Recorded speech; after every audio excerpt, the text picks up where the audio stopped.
మూఢనమ్మకాలలో సమాజం లేదా మూఢనమ్మకాలలో మనిషి, ఈ విషయాన్ని గురించి ఆలోచన చేద్దాం. దేవుని పిల్లలారా, దేవుడు అనగానే ఈ సమాజాన్ని సరైన మార్గంలో నడిపించేవాడు.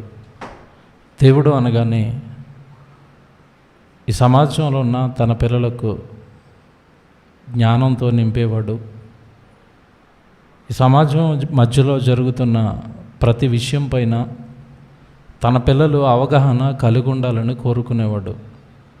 నేను ఎందుకు ఈ మాట చెప్తున్నాను అంటే, ఈరోజున్న సమాజం మూఢనమ్మకాల వైపు వెళుతుంది. ఆధునిక ప్రపంచంలోనికి అడుగుపెట్టామని చెబుతూనే, ఆధునిక ప్రపంచంలో మేము జీవిస్తున్నాం అని చెబుతూనే, మనిషి ఎక్కడో తనలో ఉన్న స్వల్ప బలహీనతల వలన మూఢత్వం వైపు, మూఢ నమ్మకాల వైపు వెళ్ళినట్టుగా మనం చూస్తున్నాం. ప్రియమైన దేవుని పిల్లలారా, మూఢనమ్మకం అనగానే ఏంటి? మూఢనమ్మకం అంటే, మూఢనమ్మకానికి అర్థం ఏంటంటే ఆధారం లేని దానిని నమ్మటం. మూఢనమ్మకం అనగానే ఆ నమ్మకానికి ఆధారం ఏమి ఉండదు, కానీ నమ్ముతాడు. దానినే మూఢనమ్మకాలు అంటారు. ఎందుకు ఈ అంశాన్ని చెప్పాల్సి వస్తుంది అంటే, ఎందుకు ఈ మూఢనమ్మకాల గురించి మాట్లాడాల్సి వస్తుంది అంటే, దేవుడు మాట్లాడాడు కనుక మనం మాట్లాడుకుంటున్నాం. ఈరోజు దేవుడు తను రాయించిన తన పరిశుద్ధ గ్రంథమైన బైబిలులో ఈ మూఢనమ్మకాల ప్రస్తావన దేవుడు తెచ్చాడు కనుక మనం ఈరోజు మాట్లాడుకుంటున్నాం దాన్ని. ఎప్పుడు కూడా దేవుడు అనగానే భూమి మీద ఉన్న తన పిల్లల మంచి కోరుకునేవాడు, భూమి మీద ఉన్న తన పిల్లల యొక్క క్షేమాన్ని కోరుకునేవాడు. ఆ క్షేమాన్ని కోరుకున్న దేవుడు ఈ మూఢనమ్మకాల మాయలో మనిషి పడకూడదు అని ఇశ్రాయేలుల కాలం నుండి కూడా తన సమాజాన్ని లేదా తన పిల్లలైన మానవ జాతిని ఈ మూఢనమ్మకాలలో పడకుండా మేలుకొలుపుతూ వస్తున్నాడు. దేవుని పిల్లలారా, ఈరోజు దేవుడు అనగానే సాక్ష్యాధారాలతో మనిషి కళ్ళ ముందున్నాడు. దేవుడు తన సాక్ష్యాలతో కళ్ళ ముందున్నాడు, తన ఆధారాలతో మనిషి కళ్ళ ముందున్నాడు. దేవుడు సాక్ష్యాధారాలతో కళ్ళ ముందున్న దేవుణ్ణి నమ్మరు, కానీ ఆధారం లేని, నమ్మకం లేని భయంకరమైన మూఢత్వంలోనికి ఈరోజు సమాజం అనేది గెంటువేయబడింది. మీరు ఎక్కువగా వార్తలు చూస్తూ ఉంటారు. నిన్నగాక మొన్న ఒక వార్త చూశాను నేను. ఆ వార్త ఏంటంటే, మనందరికీ సూర్యాపేట బస్ స్టాప్ తెలుసండి, పెద్దది. సూర్యాపేట బస్ స్టాండ్ తెలుసు కదండి. ఆ సూర్యాపేట బస్ స్టాండ్ ఆవరణంలో ఒక పిచ్చి అతను ఉన్నాడు. ఎప్పుడు మరి ఉదయకాలం నుంచి సాయంత్రం వరకు అతను ఎక్కడెక్కడ అడుక్కున్నా సాయంత్రానికి ఆ సూర్యాపేట బస్ స్టాప్ దగ్గరికి వస్తాడు. ఈ పిచ్చి అయిన సూర్యాపేట ఆసుపత్రి దగ్గరికి వచ్చే బస్ స్టాప్ దగ్గరికి వచ్చే సమయానికి ప్రతిరోజు ఒక అతను అక్కడికి వస్తాడండి. ఒక అతను అక్కడికి వచ్చేటప్పుడే ఈ పిచ్చివాని కొరకు, లేదంటే మతిస్థిమితం లేని ఆయన కొరకు చక్కగా తిండి పదార్థాలు అవన్నీ పట్టుకుని వస్తున్నాడు. టీ పట్టుకొస్తున్నాడు, బిస్కెట్ ప్యాకెట్లు పట్టుకొస్తున్నాడు. ఆ తర్వాత ఒక పెట్టి సిగరెట్లు పట్టుకొని వస్తున్నాడు. ఆ పిచ్చాయన పక్కన ఈయన కూర్చుంటున్నాడు పక్కనే. ఏమండి పట్టుకొచ్చిన తినుబండారాలనే తినపెడుతున్నాడు. చివర్లో సిగరెట్ కాలుస్తున్నాడు. ఆయనకి పిచ్చాయన అనేసరికి కాల్చుకోవటం రాదు కదండి. ముందు ఈయన నోట్లో పెట్టుకుంటున్నాడు, వెలిగిస్తున్నాడు, సగం కాలుస్తున్నాడు, ఆయన నోట్లో పెడుతున్నాడు, మళ్ళీ ఆయన కాల్చుకున్నది మళ్ళీ ఈయన కాల్చుకుంటున్నాడు. చుట్టుపక్కల ఉన్న జనం అంతా విస్తుపోయి చూస్తున్నారండి. ఏంటి పిచ్చాయనకు రోజు వస్తున్నావు, ఈ తినుబండారాలు పెడుతున్నావు, ఛాయలు తాగిస్తున్నావు, సిగరెట్లు కాల్పిస్తున్నావు అంటే, అతను ఒక భయంకరమైన నిజం చెప్పాడు. ఏమన్నాడు అంటే, అతను మీకు పిచ్చాయనలా కనపడుతున్నాడు, కానీ నాకు గురువు, నేను ఆయన దగ్గరకు వచ్చి రోజు ఆయన కాలు నా నెత్తి మీద పెట్టుకుని వెళ్తుంటే నాకు మంచి జరుగుతుంది అన్నాడు. మీరు న్యూస్ చూసారు, టీవీ 9లోదండి ఇది. ఆ పిచ్చివాడి దగ్గరకు వచ్చి సిగరెట్ కాల్ చేసిన తర్వాత వెళ్ళిపోయినప్పుడు ఆ కాలు తీసి నెత్తి మీద ఇలా రాసుకుని వెళ్ళిపోతున్నాడు ఇంటికి. ఆయనేమో పాపం మతిస్థిమితం లేక ఆయన అక్కడ కూర్చున్నాడు. అన్నీ తెలుసున్న ఇతను ఏం చేస్తున్నాడంటే, అతని కాలు తీసుకొచ్చి ఇతను నెత్తి మీద పెట్టుకుంటున్నాడు. ఇది నేటి సమాజం అండి, మూఢనమ్మకాల సమాజం. ఈ అంశాలు చెప్పాలన్న ఆలోచనలు మాకు ఎలా వస్తాయంటే వార్తలు చూసినప్పుడే. సమాజం మరీ ఇంత దిగజారిపోతుందా? దేవుడి సమాజం, దేవుడి పిల్లలు, సాక్షాత్తు సృష్టికర్త పిల్లలు, మానవులు అనగానే ఆయన పిల్లలై ఉండి ఆయన మహాజ్ఞానాన్ని అందుకోకపోగా ఇంత మూఢత్వంలోనికి సమాజం వెళ్ళిపోతుంది అని ఏమంటే సమాజంలో జరుగుతున్న ఈ వార్తలు, సమాజంలో జరుగుతున్న ఈ పరిస్థితులు కలిచివేస్తున్నాయి. ఎందుకు మనిషిలాగా మూఢనమ్మకాలపైన ఆధారపడిపోయాడు అంటే మనిషి భయస్థుడు, భయపడుతున్నాడు ప్రతిదానికి. భయపడి తన భయాన్ని పోగొట్టుకోవడానికి ఏది కనబడితే దాన్ని ఆశ్రయిస్తున్నాడండి.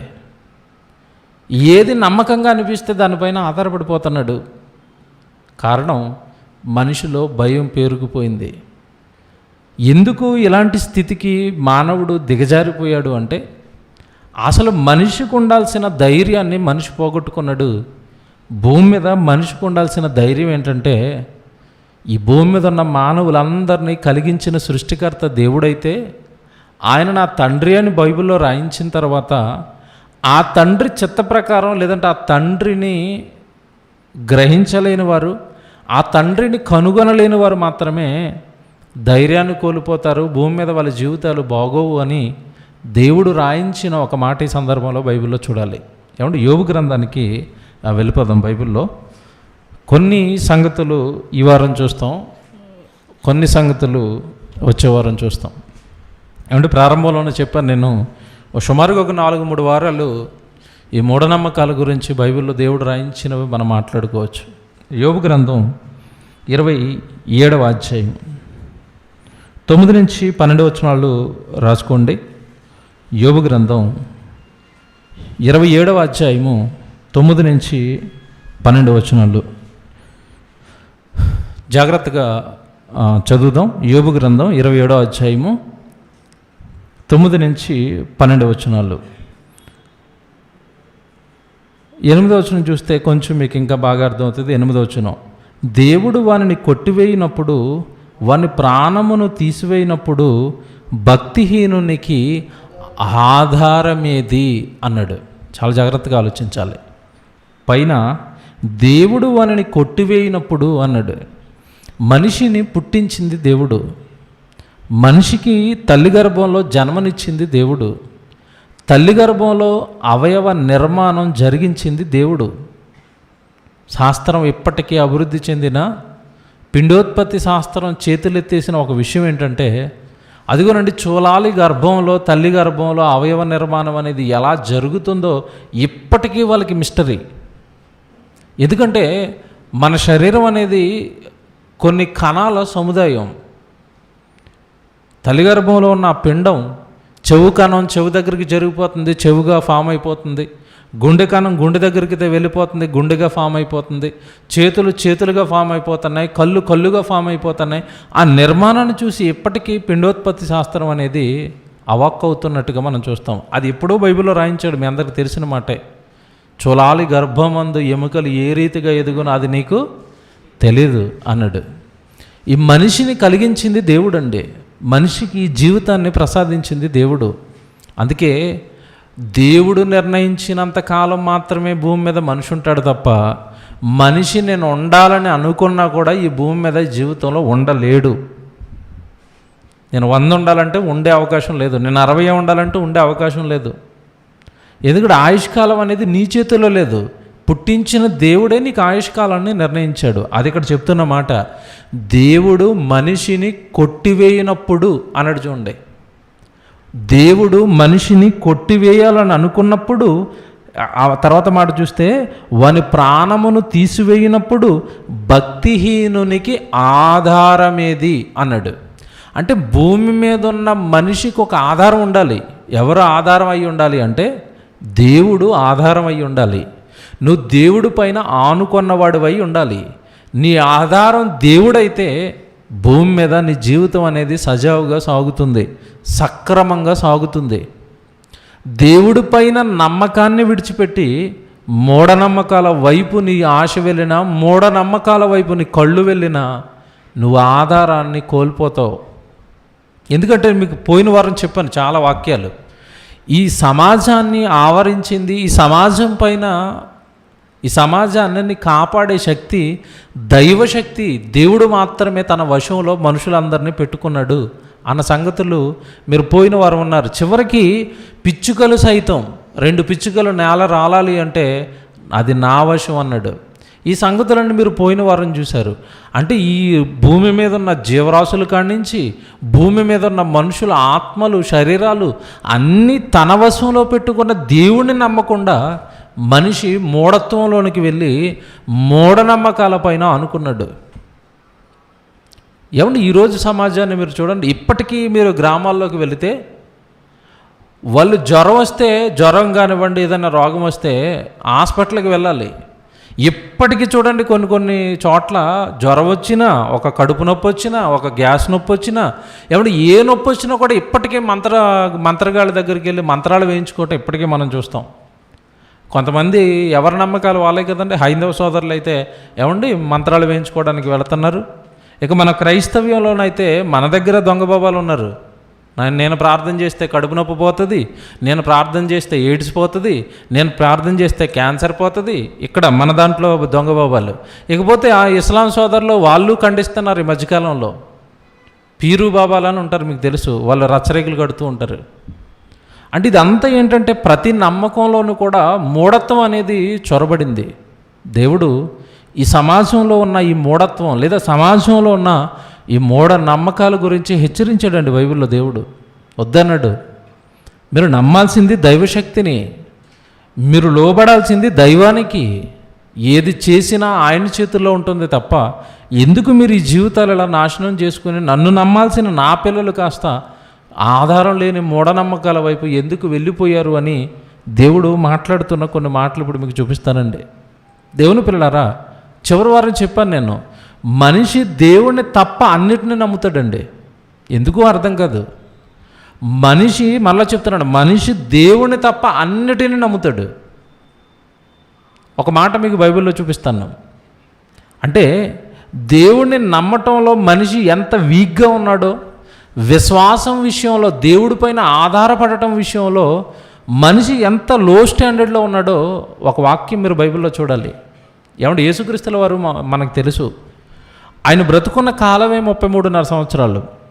33.5 సంవత్సరాలలో 3.5 సంవత్సరాల కాలం ఈ సమాజంలో ఉన్నాడు. ఎన్నో అద్భుతాలండి. మానవ సమాజం అప్పటికి వరకు కని విని ఎరగని అద్భుతాలు చేశాడు, సూచక్రియలు చేశాడు. పక్షవాతం అనేది ఎప్పటికీ కూడానండి ఒక రకంగా చెప్పాలి అంటే సరైన వైద్యం అనేది ఎప్పటికీ లేదు. కొంతమంది క్యూర్ అవుతారు, కొంతమంది క్యూర్ అవ్వరు. వాళ్ళు చనిపోయేంత వరకు మంచాన పడి ఉండాల్సిందే. పక్షవాతం అంటారు, పక్షవాయువు అంటారు. మీకు తెలుసు, కాళ్ళు చేతులలో బెండ్ అయిపోవటం, నోరు పక్కకి వెళ్ళిపోవటం, ఈ రోగం గురించి మీకు తెలుసండి. స్టిల్ ఇప్పటికే దానికి సరైన అందరూ బాగుపడతారన్న ఖచ్చితం అయితే లేదు. కానీ అలాంటి ఖచ్చితమైన రోగాన్ని కూడా యేసుక్రీస్తుల వారు తన బ్రతుకున్న కాలంలో ఈజీగా తీసేసినట్టుగా మనం చూస్తాం. మంచం మీద నుంచి దింపేశారు ఒక పక్షవాయువు గలవాడిని. ఆయన దగ్గరికి చేరడానికి ఖాళీ లేకపోతే మంచం మిద్దె విప్పేసి ఆ మిద్దెల నుంచి కరెక్ట్గా ఆయన కూర్చున్న దగ్గరికి దింపేస్తే ఆ రోజు ఆయన చేసిన అద్భుతం మనకు తెలుసు. నువ్వు మంచం ఎత్తుకుని వెళ్ళిపో అనగానే వాడు లేచి మంచం తన భుజాన వేసుకుని వెళ్ళిపోయాడు వాడు. అది యేసుక్రీస్తుల వారు ఒరిజినల్గా చేసినవి అవి. నేను ఇది ఇప్పుడు మీకు ఎందుకు చెప్తున్నాను అంటే, ఇంత ఒరిజినల్గా దేవుడు తన శక్తిని చూపించాడు ప్రభు భూమి మీద బ్రతుకున్న కాలంలో. ఆ శక్తిని కల్లారా చూసిన వాళ్ళుగా తన చుట్టూ ఉన్న 12 మంది శిష్యులు మనకు తెలుసు. ఈ 12 మంది శిష్యులు ఆ అద్భుతాలను, సూచక్రియలను, ఆ మహిమలను కల్లారా చూసిన వాళ్ళే యేసుక్రీస్తుల వారి విషయంలో అప్పుడప్పుడు అల్ప విశ్వాసానికి లోనైపోయినట్టుగా మనం చూస్తూ ఉంటాం బైబిల్లో. ఆయన పట్టుకున్న తర్వాత కూడా పేతురు గారు ఇచ్చిన సాక్ష్యం మనకు తెలుసు, ఆయన ఎవరో నాకు తెలియదు అనేసాడు. అంటే విశ్వాసంలో చూసి కూడా నమ్మని వారుగా ఆ రోజు అపోస్తలులు ఉన్నారు. వాళ్ళ విషయంలో దేవుడు ఒక మాట రాశాడండి బైబిల్లో, మీరు చూడాలి ఈ టైంలో. ఎందుకంటే ఎవరెవరమైతే దేవుడి పైన విశ్వాసంలో, నమ్మకంలో బలహీనపడిపోతున్నామో మనందరికీ ఒక బూస్ట్ లాంటి మాట, అది బలాన్ని ఇచ్చే మాట అండి. అది ఒకసారి మత్తయి సువార్త 17వ అధ్యాయం చూడండి. మత్తయి సువార్త 17వ అధ్యాయము 14 నుంచి చదువుదాం. మత్తయి సువార్త 17వ అధ్యాయము 14వ వచనం నుంచి మనం చదువుకుందాం. వారు జనసమూహమునద్దకు వచ్చినప్పుడు ఒకడు ఆయన వద్దకు వచ్చి ఆయన ఎదుట మోకాళ్ళుని, ప్రభువా, నా కుమారుణ్ణి కరుణింపుము, వాడు చాంద్ర రోగి అయి మిక్కిలి బాధపడుచున్నాడు, ఎలయనగా అగ్నిలోనూ నీళ్లతోనూ తరచుగా పడుచున్నాడు. నీ శిష్యుల యొద్దకు వారిని తీసుకొని వచ్చి తిని గాని వారు వానిని స్వస్థపరచలేకపోయిరని చెప్పాను. ఏమండి, ఒక మంచి పెద్ద రోగం ఉన్న వ్యక్తిని ప్రభు దగ్గరికి ముందు శిష్యుల దగ్గర తీసుకెళ్ళాడు ఒక ఆయన. శిష్యులు చేతులు ఎత్తేసారు, చేయలేకపోయారండి, ఆ రోగాన్ని బాగు చేయలేకపోయారు. ఆ తర్వాత పాపం కొడుకు మీద ఉన్న ప్రేమతో తండ్రి, ఆ రోగి తండ్రి మరలా కుమారుడిని ప్రభు దగ్గరికి తీసుకొచ్చాడు.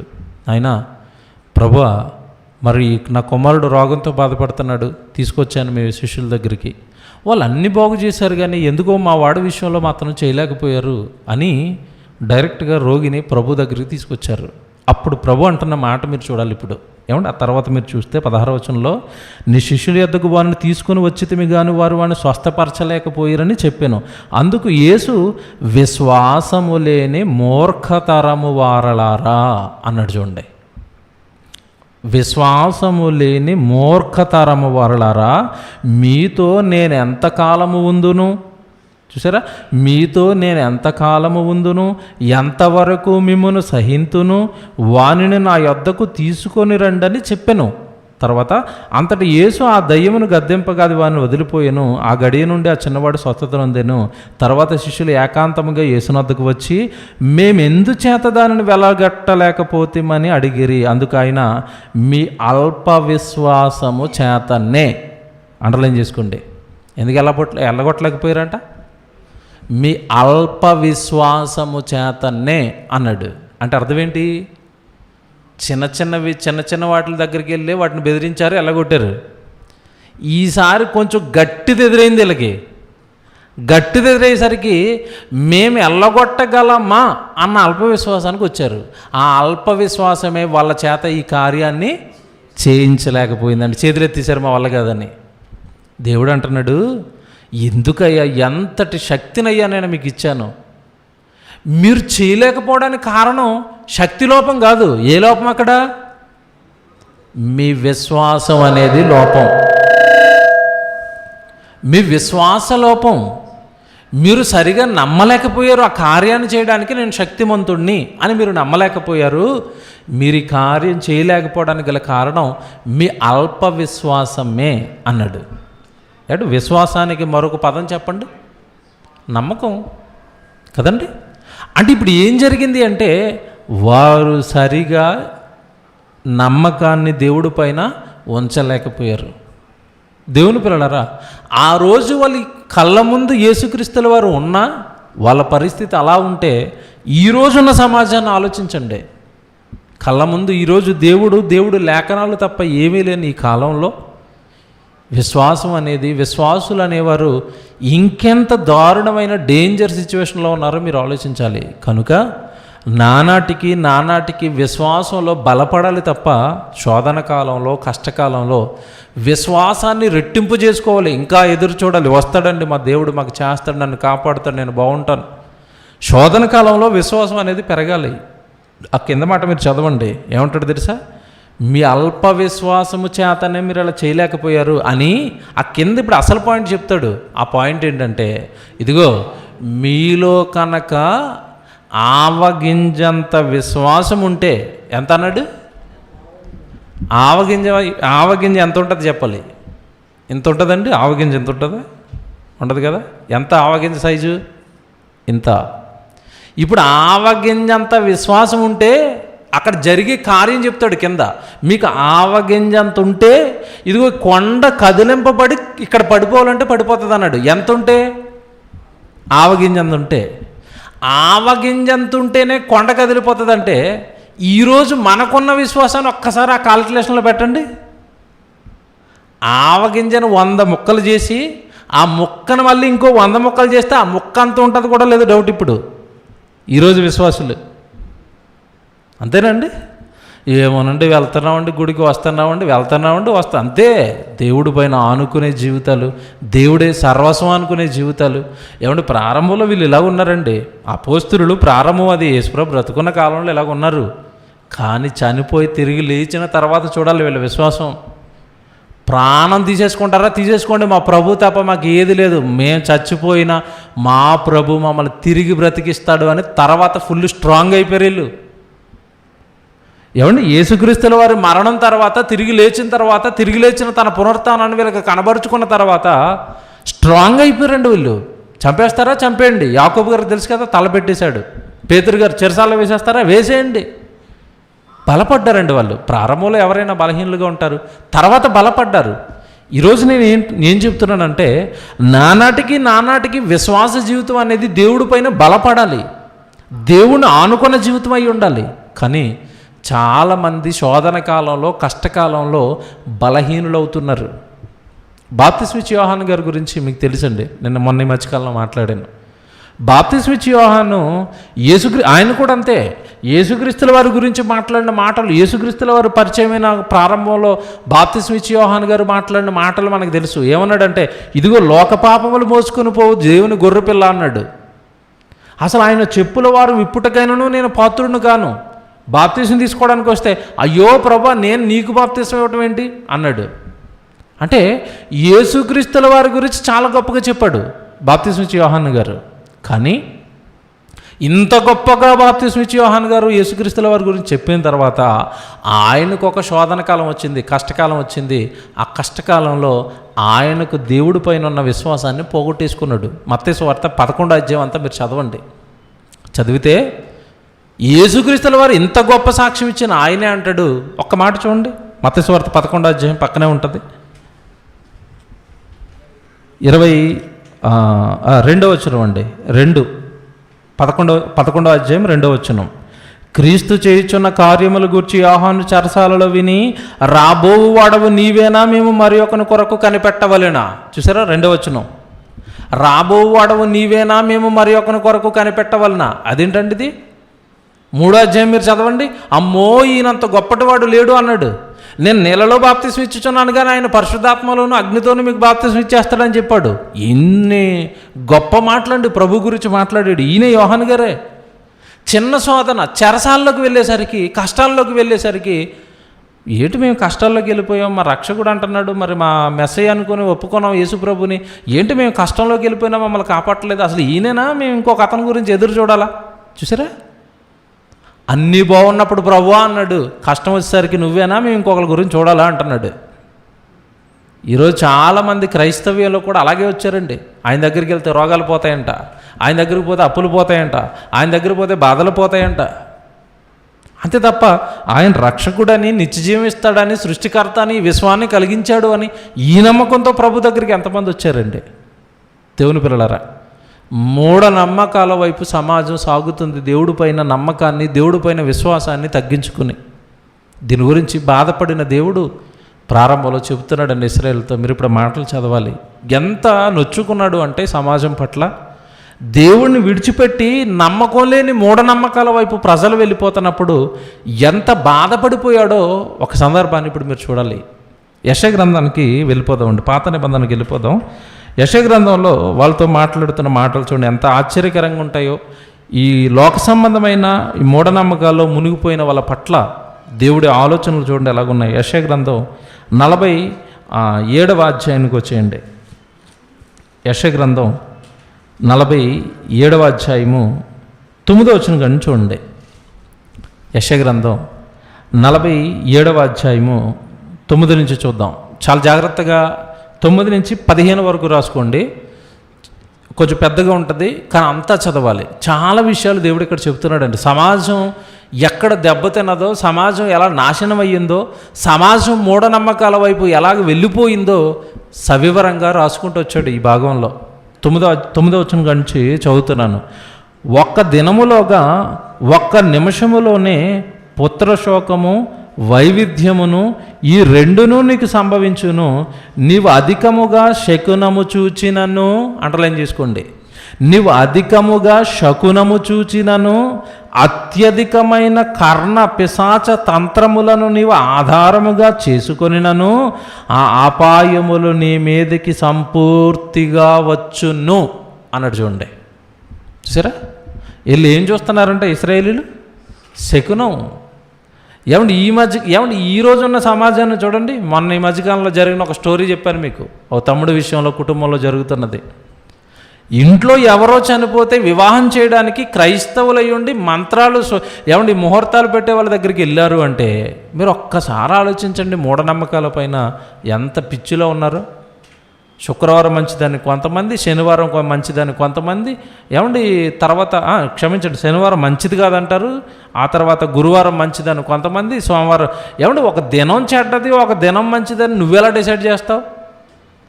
ప్రారంభంలో దేవుడు దినాలను చేశాడు, ఆ దినాల దగ్గర మంచివి అన్నాడా, ఒకటి చెడ్డది ఒకటి మంచిది అన్నాడా?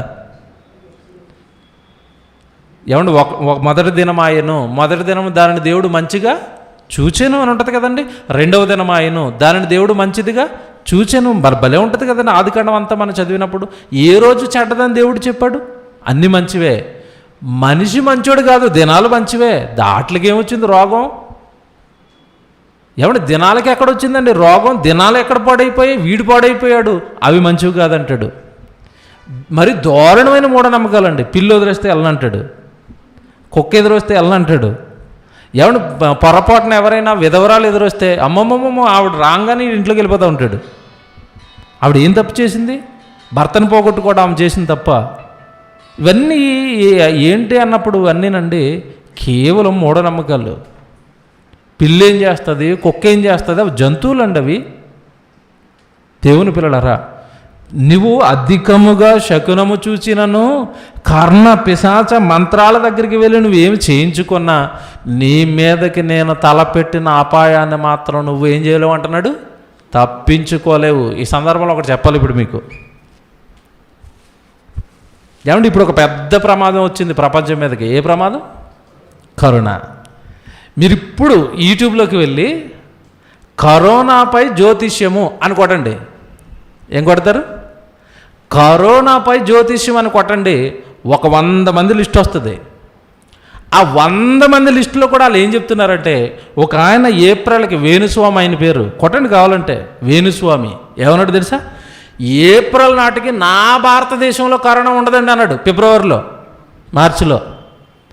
ఇప్పుడు ఏ నెలలో ఉన్నాం చెప్పండి మనం? ఏప్రిల్ పోయింది, మే పోయింది, జూలైలోకి వచ్చాం. ఆయన వీడియో ఇప్పటికీ ఉంది.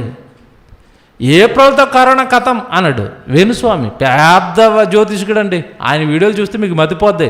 నేను ఏ రోజు బిజీగా ఉన్నాను, నేను జ్యోతిష్యం చెప్పాలంటే మీరు ముందు నా అపాయింట్మెంట్ తీసుకోవాలంటాడు. అంత బిజీ గురువుగారు.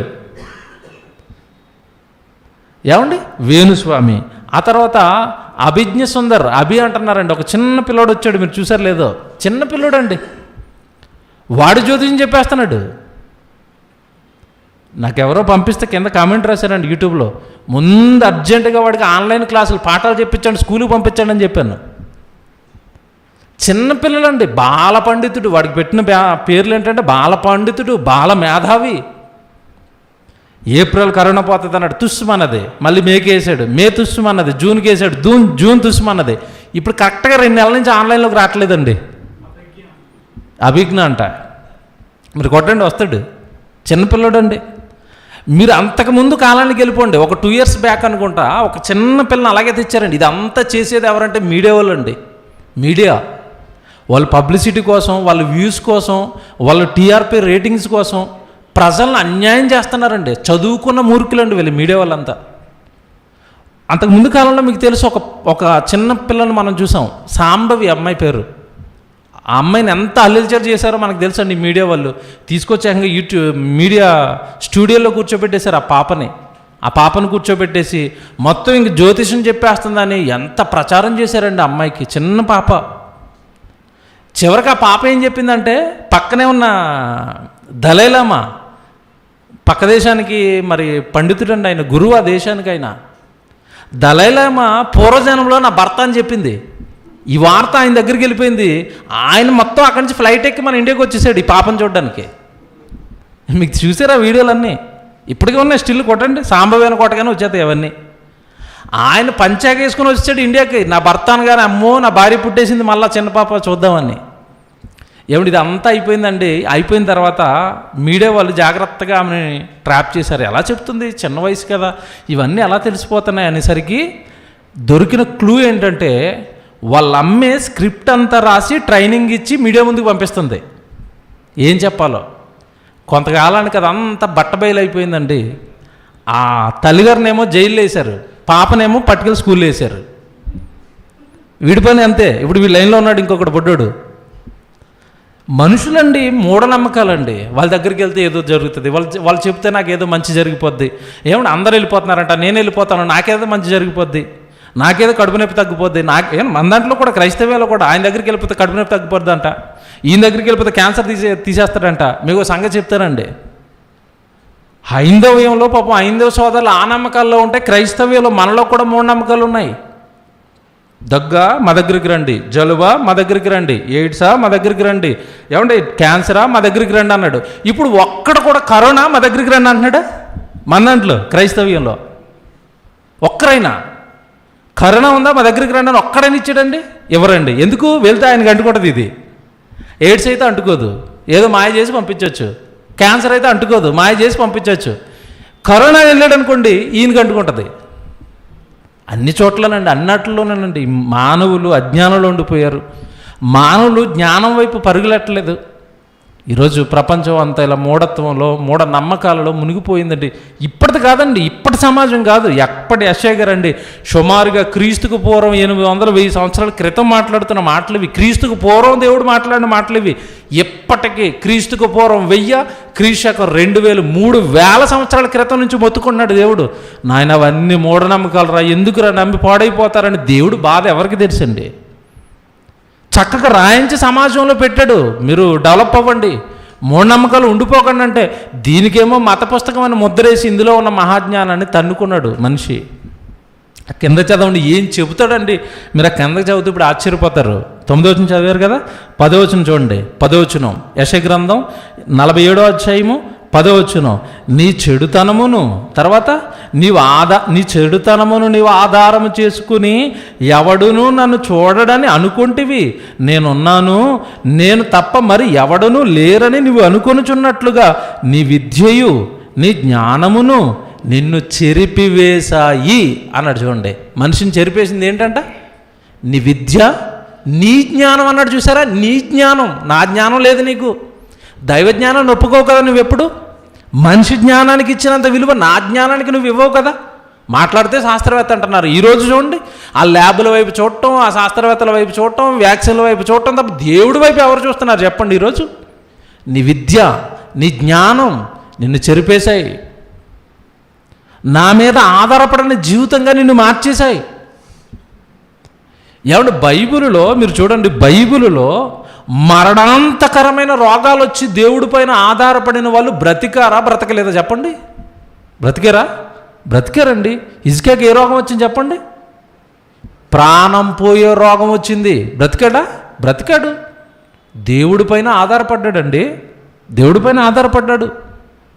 దేవుని పిల్లలరా, ఎంత బాగున్నాయి తెలుసండి దేవుడి మాటలో. నాయన నీ విద్య నీ జ్ఞానం నిన్ను చెరిపేసింది. నీ విద్య నీ జ్ఞానం నన్ను, నా మాటలను, నా రక్షణను నీకు దూరం చేసింది. మనుషుల మాటలు నమ్ముతావు, మాయ నమ్ముతావు, వాక్యాన్ని మాత్రం నమ్మవు. ఆ కింద చూడండి ఏం చెబుతాడండి. అధ్యాయం అండి ఇది. మీరు అలా కింద చదువుకుంటూ వెళ్ళిపోతే 11వ వచనం. కీడు నీ మీదికి వచ్చినప్పుడు నీవు మంత్రించి దానిని పోగొట్టుకొని చాలవు. ఆ కీడు నీ మీదకి పడును, దానిని నీవు నివారించలేవు. నీకు తెలియని నాశనము నీ మీదకి ఆకస్మికముగా వచ్చును అన్నాడు. ఏమంటే ఎన్ని ప్రమాదాలు అండి ఈరోజు ప్రపంచాన్ని చుట్టేస్తున్నాయి. ఆకస్మిక ప్రమాదాలు అన్నాడు. ఏమంటే కరోనా ఆకస్మికంగా వచ్చిందేనా? జనవరి నెల వరకు ఎక్కడ ఏమి ఈమనలేదండి. జనవరి వరకు, జనవరిలో అక్కడక్కడ చైనాలో మాత్రం కరోనా కేసులను విన్నాం. అప్పుడేమనుకున్నారు, ఒకప్పుడు స్వైన్ ఫ్లూ గురించి కూడా అలాగే చెప్పుకున్నారండి. కొద్ది రోజులకు వచ్చింది పోతుంది, ఇది కూడా అలాగే పోతుంది రండి, అన్నీ అక్కడే పోతాయి అనుకున్నారు. ఫిబ్రవరికి వచ్చేసరికి ఎంటర్ అయిపోయింది. ఎక్కడికి? ఇండియాకి ఎంటర్ అయిపోతే ఇండియాకి ఎంటర్ అయిన కొత్తలో ఏం చెప్పారు? లేదండి ఇండియా చాలా టెంపరేచర్ ఎక్కువ, మన ముఖ్యమంత్రుల మాటలు, చిన్న పారాసెటమాల్ వేసుకుంటూ వెళ్ళిపోద్దాను ఒక ఆయన. తెలంగాణలో వేడెక్కువ, అసలు తెలంగాణలో బతకనే బతకదన్నాడు. అన్నీ పోయాయండి, చుట్టేసింది ఈరోజు. నేను ఏమంటున్నాను అంటే, ఆకస్మికంగా కీడుని మీదకు వస్తుంది, దాన్ని ఆపు అన్నాడు. ఏమండి, జ్యోతిష్కులు స్టూడియోలో కూర్చొని కబుర్లు చెప్తారు తప్ప తుఫాన్ వచ్చే ముందు చెప్పొచ్చు కదండి, రేపు తుఫాన్ వస్తుంది జాగ్రత్త పడండి అని. ఆ జాలర్లు పాపం వేటకెళ్ళి ప్రాణాలు పోగొట్టుకుంటారండి వాళ్ళు. చెప్పొచ్చు కదా ముందే, చెప్పరు. నాటకాలండి ఇవన్నీ, ఏం తెలియదండి వీళ్ళకి. మీకు మంచి మాట చెప్తాను ఇప్పుడు. జ్యోతిష్కంలో చిలక జ్యోతిష్కం మీకు తెలుసండి, తెలుసు కదా చిలక జ్యోతిష్కం. చివరి వారం కూడా చెప్పాను. రియల్గా జరిగిన ఒక సంఘటన పేపర్లో పడింది, మీకు చెప్తున్నాను, జాగ్రత్తగా వినండి. చిలక జ్యోతిష్యం చెప్పనాక ఒక డబ్బా పట్టుకుని తిరుగుతున్నాడు. ఏమంటే ఆ చిలక జ్యోతిష్యం చెప్పనాక డబ్బా కింద పెట్టాడండి. డబ్బా కింద పెట్టిన తర్వాత మీకు తెలుసు కదా, పక్కన పెడతాడు దాన్ని, అక్కడ చాప వేసుకుంటాడు, అంతా సర్దుకుంటాడు. గురుగారు కూర్చోడానికి పైన ఒక గొడుగు, ఇదంతా సర్దుకుంటున్నాడండి. చిలక అక్కడే ఉంది. ఇదంతా సర్దుకునేలోపు ఏం జరిగింది అంటే, వీడు చూసుకోలేదు, ఒక కుక్క వచ్చండి దాని డోర్ లేపుకుని చిలకను పట్టుకుని వెళ్ళిపోయింది. నేను ఎందుకు చెప్తున్నానంటే, ఇప్పుడు చిలక నీ జ్యోతిషం చెప్తుందని దాని దగ్గరికి వెళ్ళావు, అదొక గంటలో చచ్చిపోతుంది అన్న విషయం దానికే తెలీదు, దాని దగ్గరికి నువ్వు జాతకానికి. ఏం పిచ్చి చూడండి మనుషులది, ఏం రాశాడండి. ఆకస్మికముగా మరణం నీ మీదకి వస్తుంది, దానిని నువ్వు నివారింపలేవు. నాయనా, నీ క్షేమం కావాలన్నా, నీ మీదకి కీడు రావాలన్నా అన్నీ నా చేతిలో ఉన్నాయి అన్నాడా? చాలామందికి దేవుడు అనగానే మేలు చేస్తాడని తెలుసు, కీడు కూడా చేస్తాడు మాట వినకపోతే. ఆయన నోట నుండి కీడును మేలును బయలు వెళ్ళును కదా అంటాడు బైబిల్లో. బైబిల్ అండి ఇదంతా, బైబిలు. ఆయన నోట నుండి మేలు వస్తుందంట, మాట వినకపోతే కీడు వస్తుంది. ఆపాలంటే తిరిగి మళ్ళీ ఆయన ఆపాలి తప్ప నువ్వేదో నమ్మకాన్ని అనుకుంటే నీ నమ్మకాలు ఏవి కూడా దాన్ని ఆపలేవు. ఇంకో మాట చూడండి, కిందకి వెళ్ళేసరికి 12వ వచనం చెప్తున్నాడు చూడండి. నీ బాల్యము నుండి నీవు ప్రయాసపడి అభ్యసించిన నీ కర్ణ పిశాచ తంత్రములను, నీ విస్తారమైన శకునములను చూపుటకు నిలువుము. ఒకవేళ అవి నీకు ప్రయోజనకరమగునేమో. చూసారా, ఒకవేళ నీవు మనుష్యులను బెదిరింతువేమో. నీ విస్తారమైన యోచన వలన నీవు అలసి ఉన్నావు. జ్యోతిష్కులు, నక్షత్ర సూచకులు, మాసచర్య చెప్పువారు నిలువుడి. అబ్బా, నిలబడండి, నా ముందు నిలబడండి. జ్యోతిష్కులు నిలబడండి. మాసచర్య చెప్పేవారు, మాసచర్య అనగానే ఈ నెల మంచిది, ఆ నెల చెడ్డది, గ్రహాలు తిరిగేస్తున్నాయి, వచ్చే సంవత్సరానికి నువ్వు అసలు కింగ్ అయిపోతావు, చేతి నిండా ఉంగరాలు పెట్టాయి, ఉంగరాలకి రంగురాళ్ళు పెట్టు, ఇలా అందరితో దేవుడు మాట్లాడుతున్నాడండి. నిలబడు నువ్వు. ఏమన్నా ఎంతమందికి చెప్తున్నాడు చూడండి. జ్యోతిష్కం చెప్పే వాళ్ళకి జ్యోతిష్కులు, నక్షత్ర సూచకులు, నక్షత్రాలను బట్టి జాతకం చెప్పేవాళ్ళండి, గ్రహాలను బట్టి జాతకం చెప్పేవాళ్ళండి. ఆ గ్రహం అక్కడంటాడు, ఈ గ్రహం ఇక్కడంటాడు, ఆ గ్రహం ఆడు పక్కకు జరగానే ఇంకేమీ లేదు, అంతా మాయమైపోద్ది, నీ జీవితం గొప్పదైపోద్ది అంటాడు. ఏమో అంతా అబద్ధమేనండి. ఎవరు బాగుపడ్డారు చెప్పండి జ్యోతిష్కాన్ని నమ్మి? ఎవరు బాగుపడ్డారు చెప్పండి ఈ వాస్తు శాస్త్రాన్ని నమ్మి? ఏమండి ఎంత దారుణం అంటే, వాస్తు పిచ్చి అనేసరికి ఎంత దారుణంగా ఉంటుందంటే, కొత్త ఇల్లు కట్టుకుని అందులో ఓపెన్ అయిపోయిన తర్వాత పొరపాటు నీడు బయట ఎక్కడికైనా చిన్న యాక్సిడెంట్ అయిందనుకోండి, వెంటనే వీడి దగ్గరికి వెళ్ళిపోతాడు. ఎవరి దగ్గరికి? వాస్తు శాస్త్రం ఆయన దగ్గరికి వెళ్ళిపోయి, ఏమండి మరి కొత్త ఇంట్లోకి వెళ్ళాము 10 రోజులైంది, నేను బయటికి వెళ్ళగానే చిన్న యాక్సిడెంట్ అయింది అనగానే ఒకసారి ఇల్లు చూడాలంటాడు. వస్తాడండి ఇంటికి, వచ్చి మొత్తం 4 రౌండ్లు వేసి, ఈ గుమ్మం ఇక్కడ పెట్టారండి అందుకే మీకు యాక్సిడెంట్ అయింది అంటాడు. అసలు గుమ్మానికి యాక్సిడెంట్కి ఏంటి చెప్పండి సంబంధం? ఈ గుమ్మం ఇక్కడ ఉండకూడదు అంటాడు. చక్కగానండి వీధి ఎదురుగా ఉంటుందండి గుమ్మం, అది ముయించేసి వెనకాల దొడ్లోంచి వెళ్ళండి తిరిగి అంటాడు. ఇంకంతే. మరీ దారుణం. కొంతమంది అయితే అసలు ఈ ఇంట్లో ఉంటే మీరు చచ్చిపోతారు, అర్జెంట్ కోలుకొట్టండి అంటే కోలుకొట్టేసే వాళ్ళు కూడా ఉన్నారు. ఎంత మూఢనమ్మకాలండి మనిషివి. దేవుని పిల్లలారా, ఏం రాశాడండి, ఏం చెప్పాడండి? ఇదిగో మాసచర్య చెప్పు వల్ల, జ్యోతిష్కుల, నక్షత్ర సూచకుల, మీరు అందరూ నిలబడండి, నేను చేస్తాను కీడు, మీరు మీ విద్యతో ఆపండి దాన్ని చూస్తాను నేను అంటున్నాడు. ఈరోజు ఆపమనండి, జ్యోతిష్కులను ఆపమనండి కరోనాని. ఏముండదండి, అప్పుడు పోతుంది ఇప్పుడు పోతుంది అని డబ్బా కోళ్ళు చెప్పుకొని ఉండటం తప్ప స్టూడియోలో ఒక్కడు కూడా ముందుకు రాడండి. ఏంటండి మూఢనమ్మకాల గురించి? ఎప్పుడండి? ఎప్పటి యెషయా గ్రంథం అండి, ఇశ్రాయేలును రాజులు పరిపాలిస్తున్న కాలంలో చెప్తున్నాడండి ప్రవక్త నోట, యెషయా గారి నోట ఈ మాటలు. ఏం మాటలండి! ఇంకా చూడండి, ముగిస్తాను ఇక. 13వ వచనం అండి, 13వ వచనం. విస్తారమైన యోచనల వలన నీవు అలసి ఉన్నావు. చూసారా, విస్తారమైన యోచనల వలన నీవు అలసి ఉన్నావు. జ్యోతిష్కులు, నక్షత్ర సూచకులు, మాసచర్య చెప్పువారు నిలబడండి, నీ మీదకి వచ్చుదానిని రాకుండా నిన్ను తప్పించి రక్షించుదురేమో ఆలోచించుకొనుము. వారు కొయ్యు కాలువల ఇది అగ్ని వారిని కాల్చివేయుచున్నది. జ్వాల యొక్క బలము నుండి తాము తప్పించుకొనలేక ఉన్నారు. అది కాచుకొనక నిప్పు కారు ఎదుట కూర్చుండి కాచుకొనదగినది కాదు. నీవు ఎవరి కొరకు ప్రయాసపడి అలసితివో వారికిని అలాగే జరుగుచున్నది. తర్వాత అంటున్నాడు, నీ బాల్యము మొదలుకొని నీతోనున్న వ్యాపారం చేయువారు తమ చోట్లకు వెళ్ళి ఉన్నారు. నిన్ను రక్షించువాడు ఒకడును ఉండడు అన్నాడు. చూడండి, చివరి ఎందుకు చదివించాను నేను ఇంత మాట? ఎందుకు చదివించానంటే చివరి మాట ఇప్పుడు ఏమన్నాడు చివరిలో? నిన్ను రక్షించేవాడు ఒకడును ఉండడు. నేను రక్షించేది నేను, నీ విద్య కాదు, నీ మంత్రాలు కాదు, నీ తంత్రాలు కాదు. దేవుని పిల్లలరా, మూఢనమ్మకాలలోకి మనిషి వెళ్ళాడండి. సాక్షాత్తు దేవుడి మాటలండి. దినమెల్లా నా చేతులు చాపాను, దినమెల్లా నా చేతులు చాపాను, నన్ను నమ్ముకొడుక నేను కాపాడేస్తానంటే లొద్దొద్దు, నిన్ను తప్ప మేము అన్ని డూప్లికేట్లని నమ్ముతాం, డామ్ డూమ్ డకరాలు అన్నీ నమ్ముతాం, నిన్ను మాత్రమే నమ్మం. మేము అల్ప విశ్వాసులు, మాకు విశ్వాసం ఉండదు. మూఢనమ్మకం అండి. దేవుని పిల్లలరా, దేవుడు ప్రేమతో చెప్తున్న మాటలండి ఇవి. నాశనం అయిపోతున్న మనిషిని బాగు చేయడానికి చెప్పుకుంటున్న మాటలండి ఇవి. మీకు తెలుసో లేదో, ఈ మూఢనమ్మకాలు బారిలో పడి వేలకు వేలు, లక్షలకు లక్షలు పోగొట్టుకున్న ఉన్నారు. మీరు కావాలండి చూడండి, న్యూస్లో చూడండి. ఆయన నమ్మానండి, 2 లక్షలు తెమ్మన్నాడు, కీడు పోగొడతాను అన్నాడు. ఆ 2 లక్షలు ఇచ్చుకున్న తర్వాత అడ్రస్ లేడని అంటున్నారు చాలామంది. ఇంకెక్కడ ఉంటుంది 2 లక్షలు దొరికిన తర్వాత అడ్రస్? మీకు బాగోలేదా? మీ ఇంట్లో బంగారానికి శనిపట్టేసిందమ్మా, మొత్తం ఇంట్లో ఉన్న బంగారం అంతా పట్టుకొచ్చే దానికి పూజ చేయాలి రేపు రా అంటాడు. ఈవిడ బంగారం అంతా పట్టుకొచ్చేస్తుంది, దీనికి రాత్రి మొత్తం పూజ చేస్తాను, తెల్లవారు రా అంటాడు. తెల్లవారు వెళ్ళేసరికి మొత్తం దుకాణం క్లోజ్. అక్కడ ఇంకేం బంగారం? మా అయ్యి కదండి. ఎందుకు ఇంత బలహీనతలు? ఎందుకు ఇంత మరీ దిగజారిపోవడం ఎందుకు? దేవుడు కాపాడుతానంటున్నాడు కదా, దేవుడు రక్షిస్తానంటున్నాడు కదా, దేవుడు నన్ను నమ్మంటున్నాడు కదా.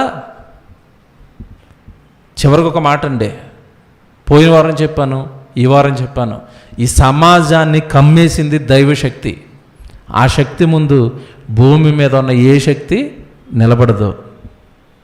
దైవశక్తి ముందు ఏ శక్తి నిలబడదండి. కనుక మనిషి ఏ విషయంలో ఆధారపడినా, ఎవరిపైన ఆధారపడాలి అంటే దేవుడి పైన ఆధారపడాలి.